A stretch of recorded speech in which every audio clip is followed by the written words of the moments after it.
Alan. Good evening, Leanne. Welcome back to another episode of Talk the Walk. I think this is number 7. You think we're getting better at this, we hope, Alan? Well, I think so. I mean, I realize I keep getting invited back to companies until I get it right. So that's your secret to becoming $1 million consultant. Just screw it up. Secret to repeat business. You never give them perfect. Never give them a result. Just give them like 80% of the results so they keep asking for more. Have you had a good week, Alan? I've had a good week, thank you. Things have been very, very nice. We had torrential rains, but now, ironically, as we were talking before the show, it's 88 degrees Fahrenheit here at the end of August, and it's 88 degrees where you are in Brisbane, except you're in winter. Yeah, we're the final days of winter, and it is heating up big time. And as a result, Alan, just to share, when it heats up, I mean, that signals to animals that it's spring and it's breeding season, and so they get on the move as well. So I've had a shocker of a week, to be honest. We've lived in this house for 8 years. 2 days ago, we found a snake on our washing machine. On top of it? It was behind it. So there's like 2 taps, like there's 2 hoses, and then there was a 3rd hose. And it was a snake. So we had it removed, and that was dealt with very efficiently. And actually, honestly, I was thinking of you because he only charged me $130. I would have paid at least $1,000 to just get that thing out of the house. Was this a deadly snake or just a common snake? It was a beautiful green tree snake. It's non-venomous, but it was very long. And so, you know, where my husband and I, like the dog walk yesterday, like, can you believe we had a snake in a house? Couldn't believe it. Yesterday, another snake, Alan, another snake near the hot water system. So we had the same guy back, and I'm terrified of walking downstairs today. But we've looked at all the exits. We've sealed everything up. We just hope it doesn't. This is a true story. We had a 7.5-foot red constrictor who lived in our indoor pool. My son had the snake about 5 feet long, decided he'd take it to college. College said to him, Florida said, you're not taking the snake to the dorms. So he left the snake with us. My wife liked it. We put it in the indoor pool. People said, well, you know, it's going to drown. Chlorine will kill it. Well, nobody told the snake. The snake used to swim back and forth. Then he'd come up on the dock. But the thing is, we had to feed it dead rats. And my wife would go out in one of our exotic cars and buy frozen rats. And then she'd have to defrost the rat. And a snake will not eat something that's dead. So she had to dangle it as though it was living. And finally, the snake got to 7.5 feet, and we were moving up to rabbits. And I said to my wife, enough, you know, because if this wound itself around her, because he escaped twice, he could hold her on the bottom of the pool, you know, because this snake was all long. It could live down there. So we brought it to a reptile recovery area. Oh, how come I've never heard that story? Did you have a name for your pet snake? Yes, Beauregard. Beauregard. Beauregard. Of course. Yeah. Hey, wow, fascinating. Yeah, I didn't know Maria. I'm getting nice images of Maria just like dangling this rat. What a task. Yeah, it's look, they are lovely animals. It's just when you don't want them in your own house, and yeah, so that was a bit scary. But hey, if you're here live, have you had a reptile in your house, or where are you joining us from? Let us know in the comments. A reptile that you weren't married to. Okay. That's probably a topic of another episode. Yeah, I guess but today's topic is all about, I mean, and you could probably attract a reptile maybe because of low self-esteem. Perhaps it can play out in many different ways. Is low self-esteem stealing your potential? Alan, what's going on here? Can you actually define self-esteem for us? You're very good at definitions. So self-esteem is a matter of self-worth. And in other words, if you take a look at worth and you take a look at efficacy is how good you are at something. So I have high efficacy in speaking and writing. I have low efficacy in music. The only thing I can play is a radio, and that's not very good. But that's okay, because playing an instrument is not part of my career. Yeah.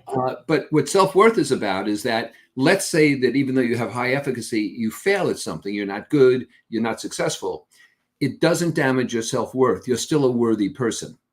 And what often happens is that when people have low self-esteem, if they don't perform well at something, it crushes them. And if they do perform well at something and they have low self-esteem, they feel like an imposter. Really? So they don't actually take that on? Because I see, yeah, interesting. Because if I perform well at something that I want to be good at, that then breeds confidence in me, as opposed to seeing myself as an imposter.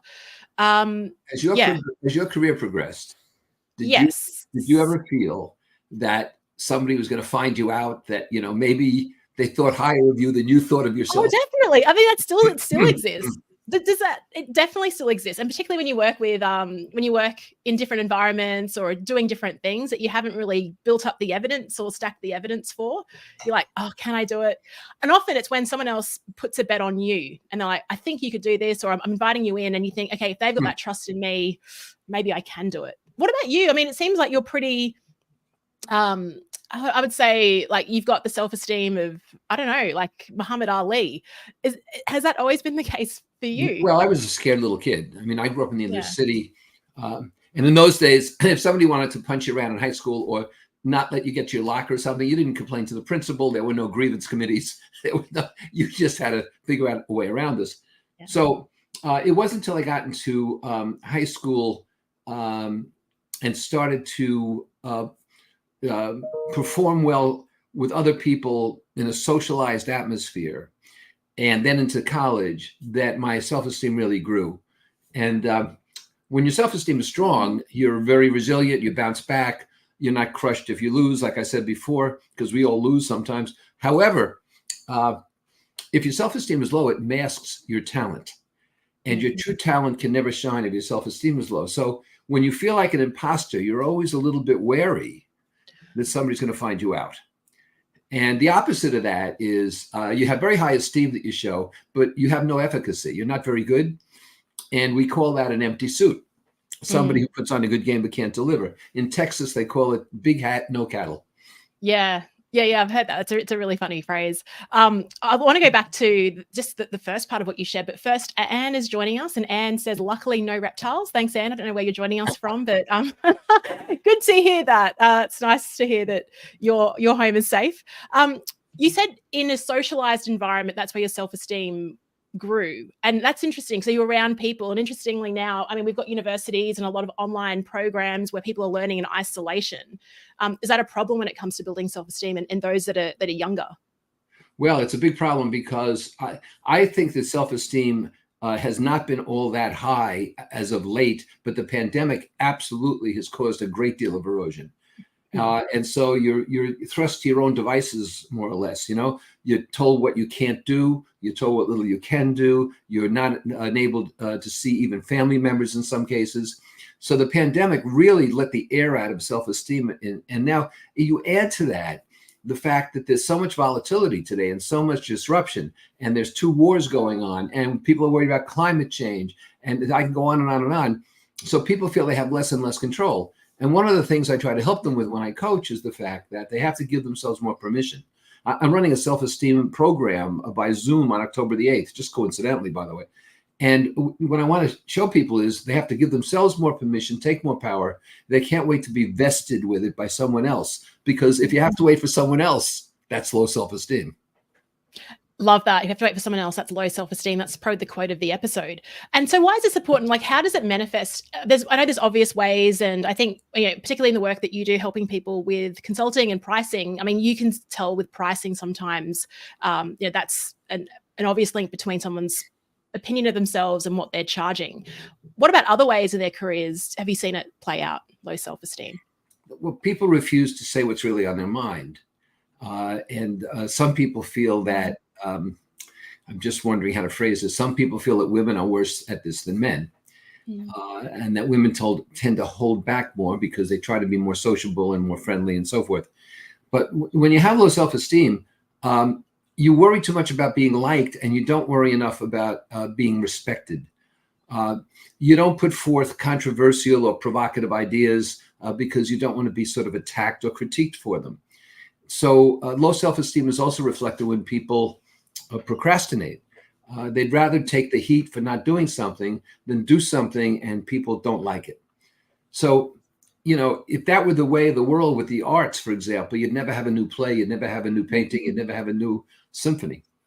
Yeah, exactly. And sometimes it is like being provocative creates that disruption. And I think that's why often, and LinkedIn is one of these platforms, but you see a lot of sort of vanilla posts on there. Like no one's really having an opinion or a crack. Platitudes. yeah, exactly. And so it doesn't really stand out. And I think the goal there is I want to build their brand, but by playing it small, they're not having the effect that they like. I'll tell you what happens there. You ever see these things? They'll post somebody saying Carl Jung or Lindbergh or somebody, and they'll post a saying as though because they posted this profound person saying it's true, and second because they posted it, they're equal. They're like them. Yeah. It's just. Let me ask you something. You played netball, right? Yes. Okay. Netball takes a lot of skill. Yeah. Thank you. And were you a good netball player? Yes, I was good. Yeah. And I had some natural talent, but also had to work at it. So you had a good shot. Yeah, that's right. And I practiced. Yeah. And so when you went on the netball court, did you feel like you were going to be successful and you were going to win? Yeah, when I played well. See, this is really interesting. It wasn't even about the amount of practice or anything. It was on that court. It was your belief in yourself and actually not even thinking at all. That was the goal. And when you started thinking about the shot, you'd freeze up and you wouldn't get the shot. So the interesting thing about self-esteem, or one of the interesting things, is that it's a psychological feeling that actually affects your physical abilities. You can watch professional golfers, or Australia's got great professional tennis players. You have great swimmers, but if your head isn't in the right place and you start to worry and God, people think I'm going to win this, but I might not win, you don't perform as well. Yeah. So a lot of this is actually, and I just want to acknowledge Dee Dee is here. Thanks for joining us, Dee Dee. And she totally agrees, I would say, with everything that we've shared so far. I'm not too sure where you said that. Thanks, Dee Dee, for being here.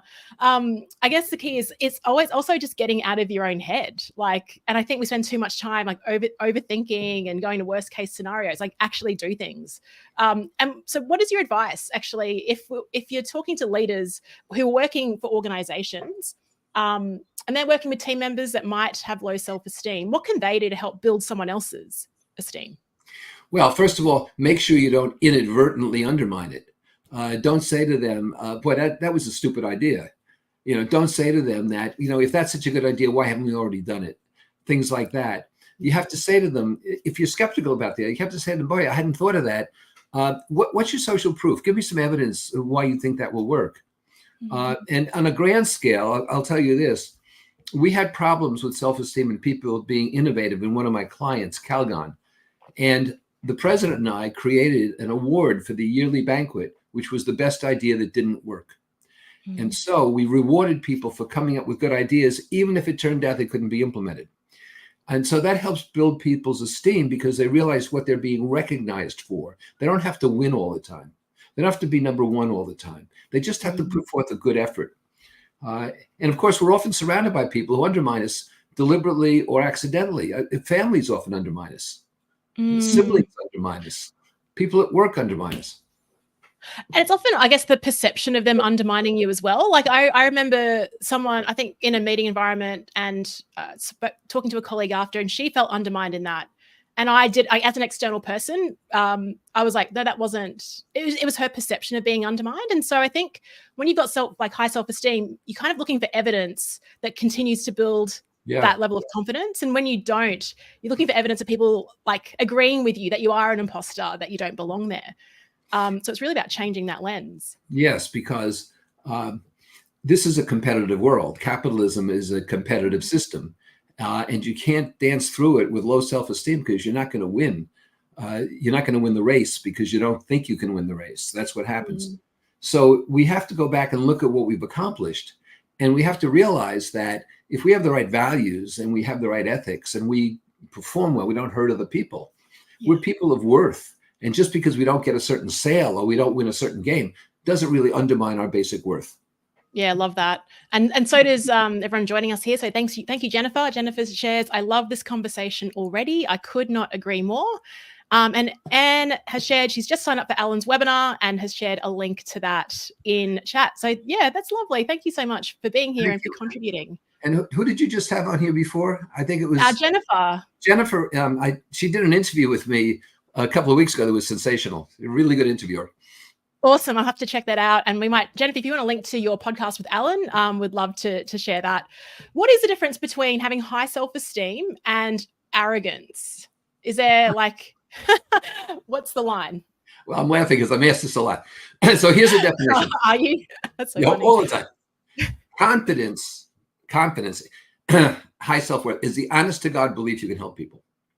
Arrogance is the belief you can help people, but also the belief that you can't learn anything further yourself. And smugness is arrogance without the talent. So I think that people should skate right up to the line. In other words, sometimes I lean over that line a little bit to arrogance. I pull myself back. But I think you need to do that because you can flirt with arrogance, but you should be high on confidence. Because if out of this sense of false modesty, of this need for humility, which is ridiculous, you keep pulling back, you'll never really be able to help people because you're afraid to reveal yourself. And people like to follow those that are confident, like that are taking a bold action. Like I wouldn't put a bet on someone that's like, oh, I don't know if I can do this. Like you want the person's like, I know I can do this. And here are the 3 things I'm going to, do next. One of my books about 2 years ago was Fearless Leadership. And, there are basically 5 kinds of leadership, one of which is charismatic. I call it referential leadership. And I follow you because I trust you. I believe in you. And you can establish that when you're bold. You can establish that when you're not afraid of not being liked. And when you show people that you have the confidence to succeed in the high self-worth. It's something that it's not a badge you wear, but people can perceive when you have high esteem. Yeah, that's right. So we talked about leaders helping others build their self-esteem. If we just want to build it on ourselves, what can we do to build that up? Well, this is going to sound crazy, but the first thing you have to do is love yourself. You can't love other people unless you love yourself, right? People aren't going to love you unless you love yourself. So you have to think highly of yourself. And if you have trouble doing that, and it's non-therapeutic, that is, there's nothing in the past that your parents told you and somebody you need a clinician for. If it's not something like that, you have to keep a journal. You have to remind yourself of the good things you do, of the help you've provided, of the volunteerism you've done. Almost everybody's a coach at one time or another. You help other people. This is why I hate coaching with certificates and things. And so tell you, who did you coach? How did you help them? What did you do for somebody in distress? What did you sacrifice for someone? Family, non-family, doesn't matter. And you can see that you're a person of worth. It's not about how much money you have. It's not about winning the races. It's being a person of worth, having the right ideals. And once you can recognize that for yourself, you can keep doing it. Will a martini clear my throat? I think it will. While you clear your throat, Jennifer's just sharing, Alan, thank you for your kind words. I really enjoyed our conversations. That's lovely. Thank you. And the links haven't showed up, but we'll get them and added to the show notes. And Dee Dee shares that Fearless Leadership is a favorite book of hers. Fantastic. I don't think it's controversial. I think what you said you need to love yourself. And I think what you shared in those examples are that there's different ways to add value. And a lot of people think it's about your expertise but really it's around like, have you made someone laugh today? Like, have you, just things like that. Have you fed your dog today? Like it's just small wins that can really build up over time. And I think that it has to be sincere and legitimate. We had, I don't know if you had it there. We had this thing where people dumped a bucket of ice over their head for some charity. The ice bucket challenge. Yeah. But I wonder how many of those people actually gave money and time to the charity. Dumping ice over your head isn't as important as money and time, one or the other or both. The same thing, people say, pay it forward. And they talk about doing something for someone. Those are platitudes too. And if you have to be recognized all the time, it doesn't work. And so what are you doing every day that really shows that you're a confident, high esteemed person by helping others, even when you're not asked, by providing something that takes part of your time. And, I keep mentioning time because I can always make another dollar, but I can't make another minute. Yeah. That investment in time is really important. Now, a lot of the things that you talk about relate to being bold. What bold action could someone take today if they want to start reclaiming their confidence and potential? I would think that they should start speaking up when normally they don't, and start someplace of low threat. In other words, a school board meeting, a municipal meeting, your kid's soccer committee. Start someplace of low impact and speak up where you normally wouldn't. A policy that you don't think is right, a new initiative they should try, and then gradually accelerate that. So you're doing it at business meetings. You're doing it when you're out socially with people. A lot of you'll be at a restaurant and you're with 2 other couples, and the 2 other couples will say, isn't this fabulous food? Isn't the service great? And you want to say, I don't think the food is that good. It's cold and we had to wait for 40 minutes.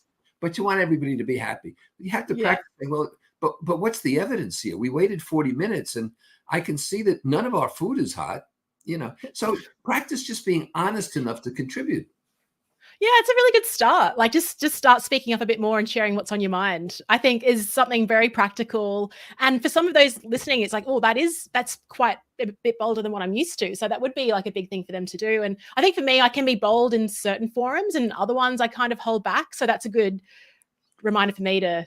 Well, when you say that, I mean, what I'm about to say does not apply to you because I know you well, but it applies to a lot of women. And that is, women are their own worst enemies here because they're more concerned about what people are going to think. Yeah. And they shouldn't be, because there's this, there's this false expectation. Oh, they're going to call me a bitch. They're going to do that. But that's not what happens, really. I mean, it's not a gender issue. It's a personality issue. Yeah. So you've got to be willing to be forceful, because most of the time when you are, you're helping other people. You're not helping them by not being forceful.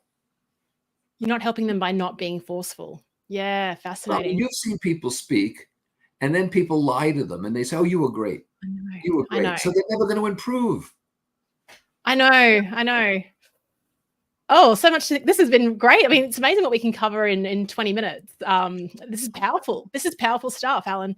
Now I think we got Anne that's joining you at the next webinar you're hosting on self-esteem. What other events do you have coming up, Alan? Well, in 2 weeks, I'm in Florida, and I'm doing my 10th Thought Leadership Conference. Very impressive group of people. And then I've got my Zoom workshop series, which is one a month, is on brevity in September. I just did one on the real story, how you tell a story. And September's on brevity. And my initial instructions to people were just shut up. I figured I can't have a real That's it. That's what you learn. Yeah. And so those are on tap. And then in Vegas, where I'll see you in October, we're doing how to be spontaneous. I'm actually going to help people plan to be spontaneous. It'll be fabulous. There is some planning that is involved in being spontaneous. Like even for our live stream, I mean, we've got to pick a topic, and then there's a few sort of prompts that we riff with, but we don't stick to the script. I mean, there is no script. You're right. And I'm doing it on Halloween in the United States, and so that should be interesting. Yeah, so Dee Dee, we're looking forward to seeing your Halloween outfit. I'll be there in Vegas the day before. I'm running an event. What are you doing? Yeah, and then I'm actually doing a big rooftop event next Tuesday. We've got 150 people on a Brisbane rooftop. I saw rooftop. that. That's a big deal.